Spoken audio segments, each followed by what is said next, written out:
Helion way station drifts behind us now, a quiet ring of warm lights fading into the dark.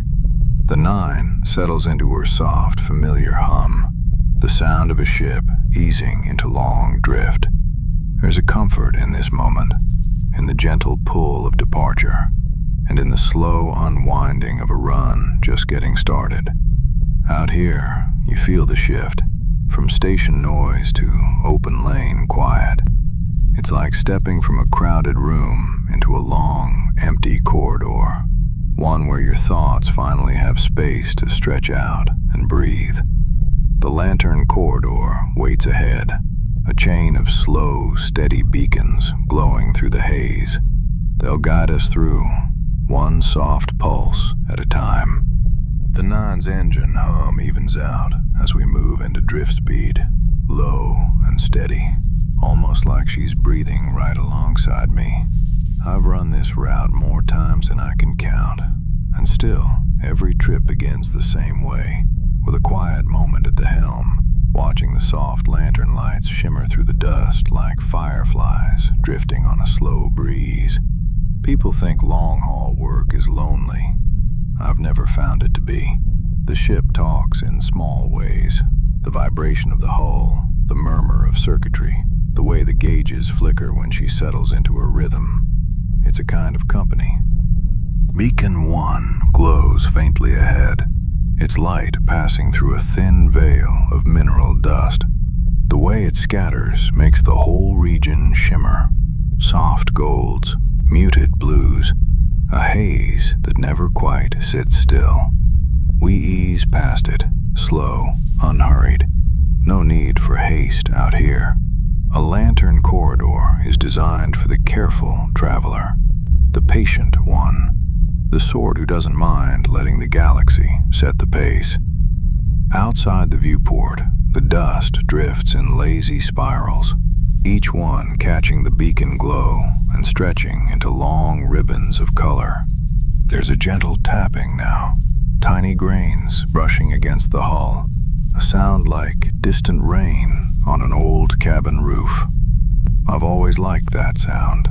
It reminds me that the ship is alive in her own way, responding, adjusting, letting the dust slide across her outer plating like a hand brushing through tall grass. Inside, everything holds steady. The cockpit glows with soft amber lights, and the air feels warm, settled, familiar. It's the kind of moment a hauler learns to savor. As we drift, I find my thoughts going to the first time I ran this lane. I was younger, less patient, eager to prove something to myself. Back then, I kept the engines hotter, pushed the ship, raced the beacons like they were markers in a competition. Now, I let their rhythm guide me. Slow, steady, predictable. There's wisdom in their pace, a kinda quiet understanding you only learn after years in the lanes. We're entering the Helios dust stream now, a thin band of fine mineral particles that drift like pale feathers in low light. The way they move, slow, floating, always calms me. The ship adjusts her stabilizers, a soft shudder rolling underfoot, then settling again into perfect balance. Here, in this quiet stretch, the world narrows to a simple rhythm, the hum of the Nine, the glow of the lantern beacons, and the steady breath of the drift. The dust stream begins to thin, its pale feathers giving way to a soft, open stretch of space. For a moment, everything outside the viewport feels suspended, not moving forward, not drifting back, just quietly existing. A sensation I've always liked. The moment when the lane opens up and the silence settles even deeper around the ship. The Nine takes to this calm space easily. Her stabilizers relax, the vibrations soften, and a long, gentle hum settles beneath my boots like the slow exhale of someone easing into bed after a long day. Ahead, Lantern Beacon 2 flickers through a thin haze, its glow steady and patient. Never in a hurry, just shining when it needs to, and dimming when it doesn't. There's a rhythm to the way these beacons pulse, a quiet conversation between machine and traveler, the kind only long-haul workers ever really hear.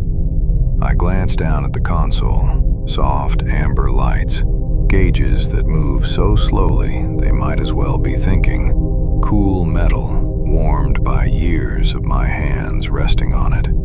This cockpit has seen me through a lot. Repairs, silence, storms, drift days. And somehow, coming back to lanes like this always feels like returning to a familiar room with the furniture just where you left it. Outside, particles drift like distant embers floating in slow spirals.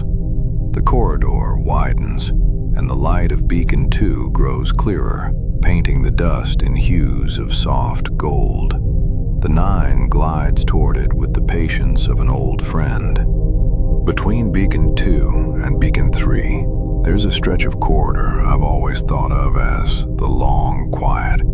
It's not officially named anything on the charts, but every hauler who's run this lane knows the place I mean. It's where the dust thins almost completely, where the beacons spread far enough apart that the darkness settles in deeper than usual, and the stars shine like polished stones laid out across a velvet cloth. The Nine drifts here with almost no sound at all, just the low hum of her life support, and the distant rhythmic throb of the engine holding her steady. This is where thoughts tend to rise, unbidden and gentle, like bubbles in a slow boiling pot. Not heavy thoughts, just the simple ones, the kind that come from quiet places and drift just long enough to be noticed before sliding back into the stillness. I rest a hand on the console, feeling the subtle vibration beneath my palm. Steady, comforting, the kind of steadiness that makes you believe everything is exactly as it should be. Ahead, Beacon 3 begins to glow through the dark, soft at first, a faint pinprick, then slowly widening as the Nine eases toward it. Another marker in a long chain, another quiet heartbeat in the corridor's slow pulse. The ship gives a gentle shudder, not a warning, just an adjustment, a micro-correction in our drift angle. The Nine does this sometimes, tiny shifts, almost imperceptible, like she's stretching in her sleep. I check the console out of habit, all green, all calm. Outside the viewport, Beacon 3's glow reflects across the hull in soft, wavering ribbons. A slow pulse, a long breath, a quiet, guiding hand. I angle the ship slightly to let the stabilizers catch the lane in their preferred alignment. A soft click, a settling hum, then stillness again. Funny thing about long-haul work, these small moments, these tiny adjustments become like old friends, familiar, comforting, the kind of things only someone who spends their life in the drift truly notices. The beacon grows brighter as we pass it at a steady, unhurried pace. And then, like all the others, it fades gently behind us, its light softening into memory. The lantern haze starts just beyond Beacon 3. It's not dense, not bright, just a thin field of particulate light that bends the glow of the beacons into gentle halos. As we drift in, the world outside takes on a dreamlike softness. Edges blur, colors merge. Space feels less like a vast dark and more like a warm, drifting ocean lit from within. The Nine's hull takes on a muted sheen, golds, blues, soft whites, all blending into each other as if painted with slow, careful strokes. I ease back in the chair and let the haze wash across the viewport. No need for corrections here, The haze moves like gentle weather, predictable, harmless, almost soothing. The hum of the ship resonates in a lower tone as the particles shift around us, like distant chimes, barely audible, but present enough to feel rather than hear. This segment of the corridor is one I always look forward to. The quiet feels deeper here, like the galaxy is settling in for the night alongside me. Lantern Beacon 4 sits deeper in the haze, its shape softened by drifting clouds of luminous dust. The first glimpse is faint, a pale shimmer at the edge of vision, but as we drift closer, its pulse grows more distinct, soft, steady, reliable. These beacons have been guiding travelers for decades. Older models, sure, but built well, built to last. As the Nine eases toward it, the beacon light refracts across the dust in wide arcs that sweep slowly across the hull. Inside the cockpit, the reflection dances along the panels, slow patterns of shifting gold.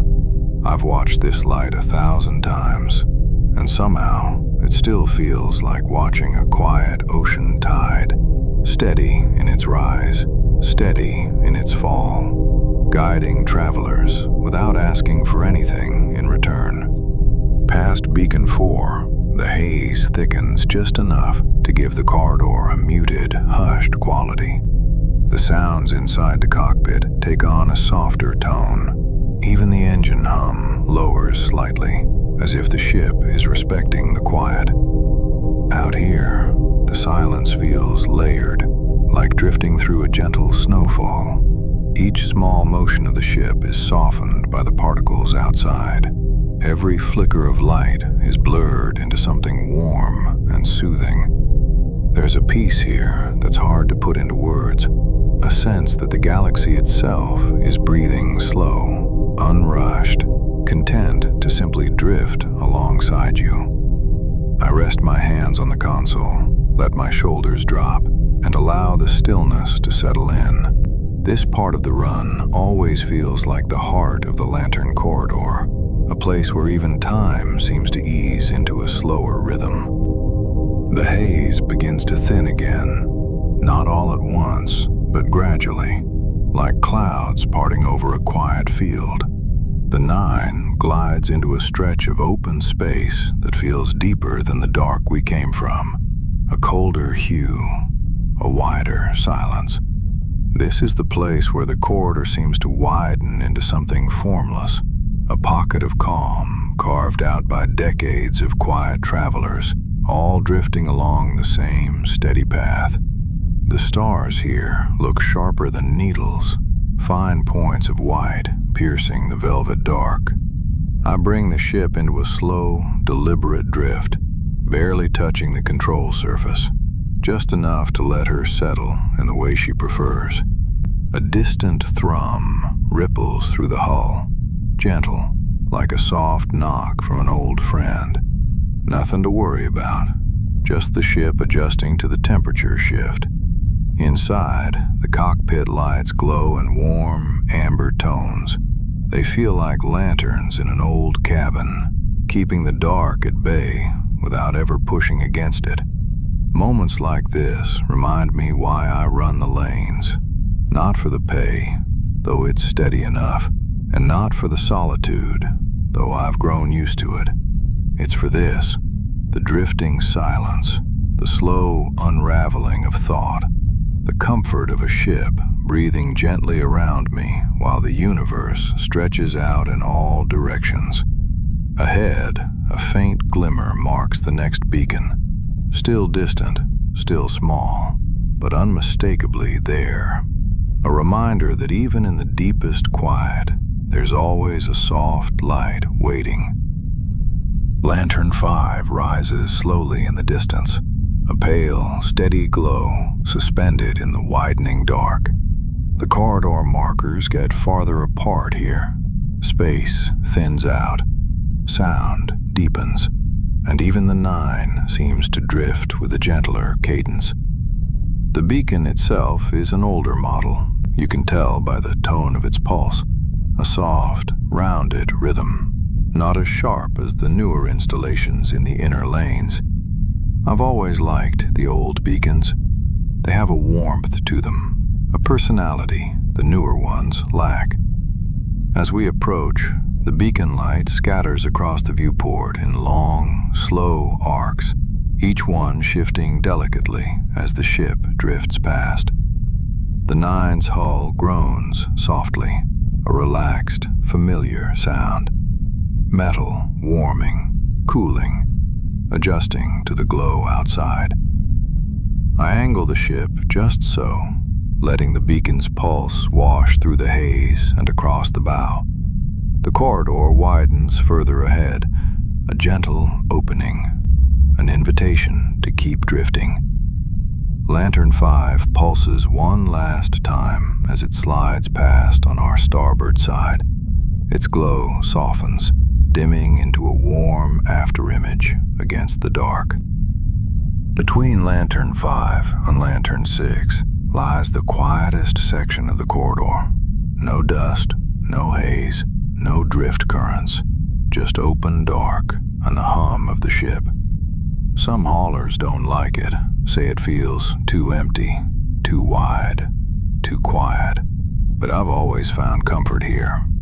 Something about the stillness makes the ship's familiar rhythms stand out more clearly. The heartbeat-like pulse of the life support system, the gentle rise and fall of pressure gauges, the soft click of thermal regulators shifting in their rest. All small things, all steady things, all reminders that the Nine and I have run this lane together more times than either of us can count. I lean back in the chair and let the quiet settle around me. Out the viewport, the stars drift by so slowly they might as well be hanging in place. A soft flicker appears, Lantern 6 coming into view. Still distant, still faint, but steady. A reminder that the end of the corridor is drawing near. Lantern 6 grows brighter as the Nine drifts toward it, its halo stretching out like a soft golden mist. This beacon sits near a thermal boundary, and the air inside the cockpit cools ever so slightly as we approach. The ship reacts with a gentle creak, a familiar sound, wood-like, comforting. I ease forward and rest my hands on the console, letting the soft glow play across my fingers. As we pass the beacon, its pulse washes through the cabin, a long, low shimmer that lingers in the air. It feels almost like a sigh, a quiet, contented one. Beyond Lantern 6, the final stretch of the corridor begins, a long descent toward the docking ring of Lantern Station. Just a few more minutes of drift, and we'll be there. The corridor narrows subtly as the approach to Lantern Station begins. The beacons are closer here, their pulses more frequent and more defined. The Nine leans gently into the drift, matching the rhythm with practiced ease.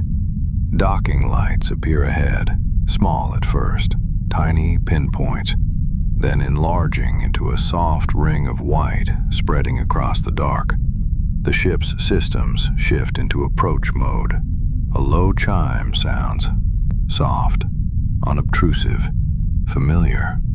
The air feels cooler here, the kind of coolness that tells you a long run is nearing its end.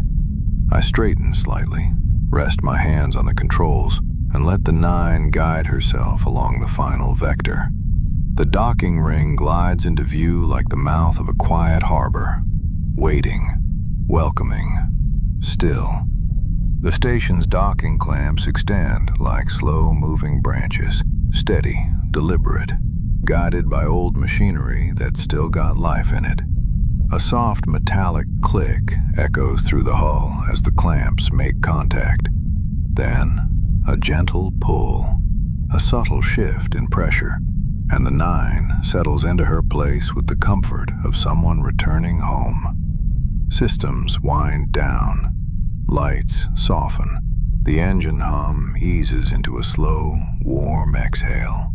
Inside the cockpit, the silence grows deeper, a restful quiet that fills every corner. I rest my hand on the console and let the moment linger. Another run complete, another quiet drift through the lantern-lit dark. Outside, the station lights glow softly, steady, patient, waiting for the next traveler to find their way. For now, the Nine and I can rest. Just a little while. Just long enough.